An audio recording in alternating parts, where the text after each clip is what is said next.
Senate Majority Leader Chuck Schumer led dozens of bipartisan House and Senate members on Wednesday in rolling out legislation that would invest more than $100 billion in emerging technologies in an effort to put the U.S. on a level playing field with China.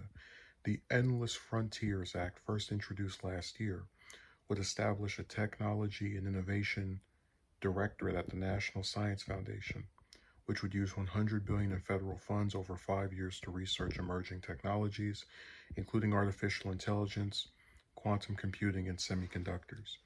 The legislation would also appropriate $10 billion to the Department of Commerce to help support regional technology innovation throughout the nation. Regional technology innovation throughout the nation.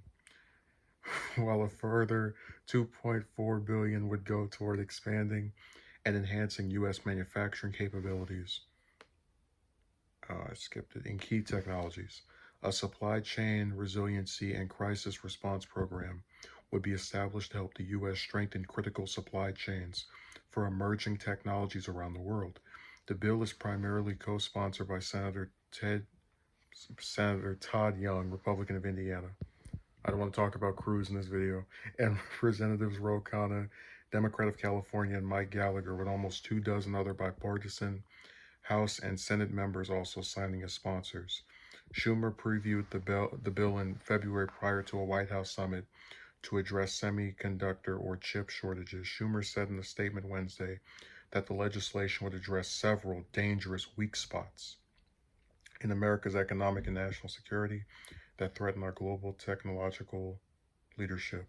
The legislation will enhance American competitiveness with China and other countries by investing in American innovation, building up regions across the country to lead in the innovation economy, creating good paying American manufacturing and high tech jobs, and strengthening America's research, development, and manufacturing capabilities, Schumer said. So I've talked about the U.S.'s war on China. Well, I talked about how it's a technological, it's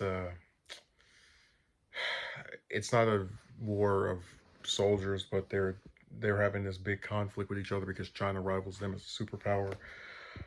Um, but if they want to compete by investing in jobs and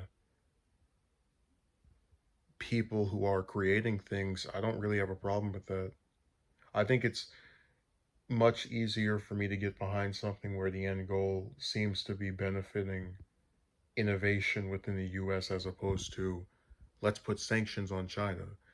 Let's tell the was it Xi Jinping to go to hell. So this looks nice because Roe is on it. I became interested in it. Um, it's it's something I can get behind as it stands. If I find out more things about it, maybe not. But currently this looks promising. Like it has a bigger purpose than just let's fight China with a war of ideas. Which again, if it's ideas versus bombs or bullets, which is what we usually spend billions of dollars funding, I support it thoroughly.